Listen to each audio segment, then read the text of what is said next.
Hi, Dr. Weitzel, Matt, Jordan. And Mr. Jordan. Hi, Kate Jordan. Mrs. Jordan. Nice to meet you. And take it, this is Billy Jordan. This is him. Hey, Billy Jordan, how's it going? What brings you guys to my office today? So Billy was doing really well, and his motor skills were developing, as they should. But recently, he's been experiencing some regression in the way that he rolls over, the way he crawls, and the way he just moves his body. And he's also having a lot of trouble swallowing. Okay.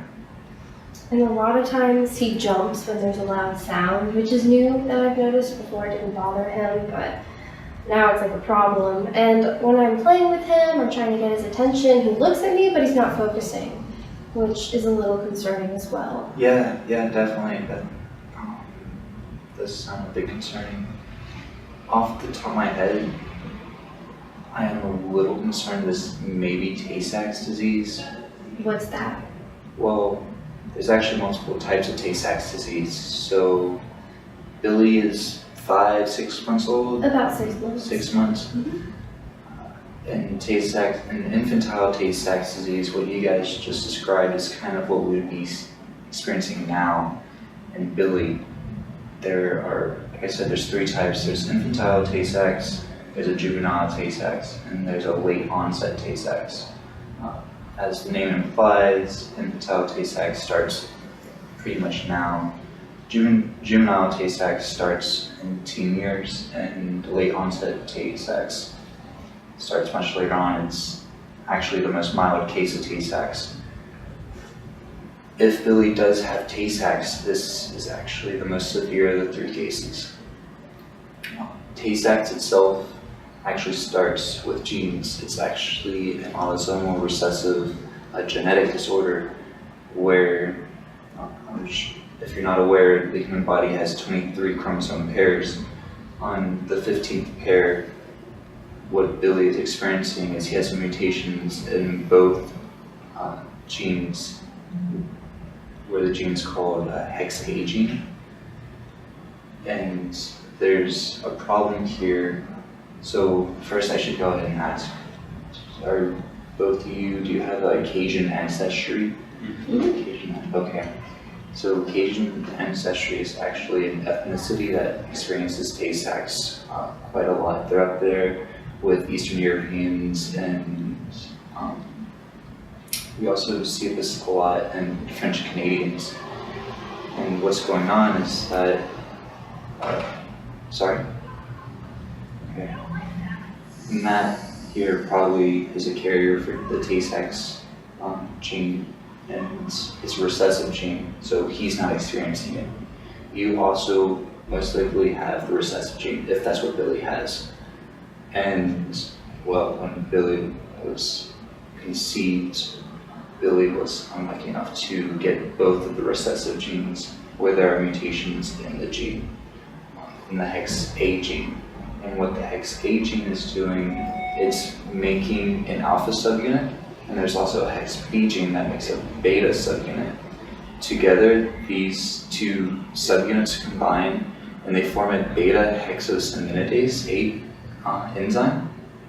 The purpose of this enzyme is to break down a fatty substance called GM2 ganglioside. As if I can grab your attention and bring it here, GM2 gangliosides tend to accumulate on nerve cells, and the beta hexosaminidase A enzyme, we'll just call it the hexo A enzyme for here on, help simplify it for you too. Anyways, this is usually found in lysosomes, and the lysosomes, well, they basically clean up the GM2 ganglioside mess.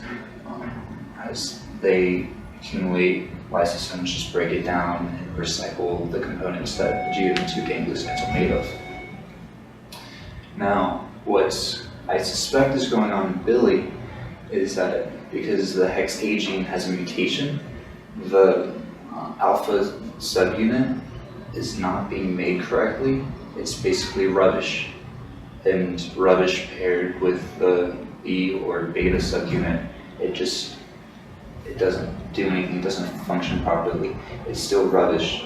So as right here, again, we have a nerve cell, and we have GM2 gangliosides coming into the cell, but the hexa enzyme is not present in the lysosomes. So these gangliosides are just building up and they're accumulating, and their presence is actually toxic, and it causes cellular inflammation and apoptosis, basically meaning that the neuron or cell just dies. This is really bad because GM2 gangliosides are usually found in nerve cells and usually accumulate in nerve cells. So this is slowly destroying Billy's central nervous system.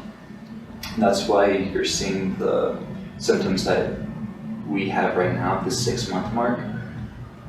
You have nerves in the brain and in the spinal cord that just are not working properly or are missing because they died from this genetic disorder.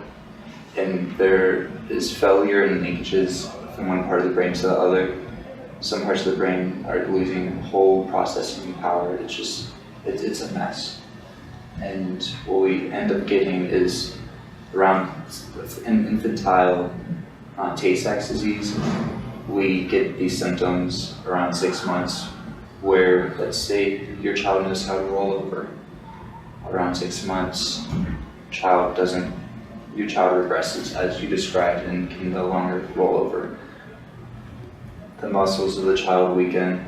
If you actually pick the child up, they'll be very limp, as you can see, and there's a loss of motor skills.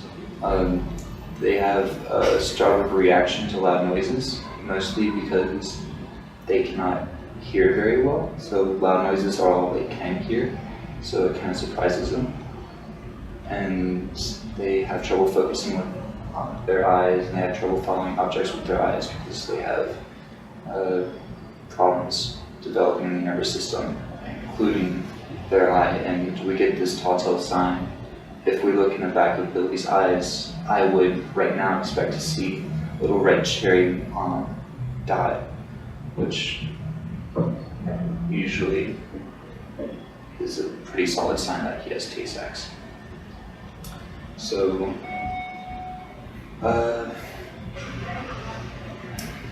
what we can expect around getting around to the 2-year mark. So this is before and up to the 2-year mark. Billy's going to experience his ability to swallow things and breathe is going to worsen. He might start experiencing seizures.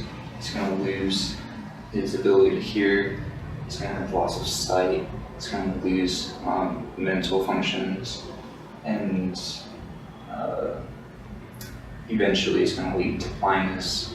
He's going to be deaf, cognitively impaired, possibly paralyzed, and most likely non-responsive. Children don't usually survive around the age of 4. We usually see children pass away. Very rarely do children survive past the age of 5. I'm really sorry to tell you guys that it's really bad news. What you can do in the meantime, though, you can see a speech language pathologist to help Billy retain the ability to swallow, so you can at least get Billy to eat. You can also go see a pulmonologist so that you can develop or be told or shown techniques to help decrease the chances of a lung infection. In the meantime, I would advise playing with Billy, getting Billy to interact with the world through music, scents, and textures, just for Billy's sake. Also, I would advise giving Billy some massages so that Billy's a little more relaxed and isn't fearful or too scared. And all I can really tell you is you're probably going to need palliative care, like hospice care, because it's going to be stressful for Billy and for you guys. So we're going to go ahead and do some genetic testing on the 2 of you as well as Billy.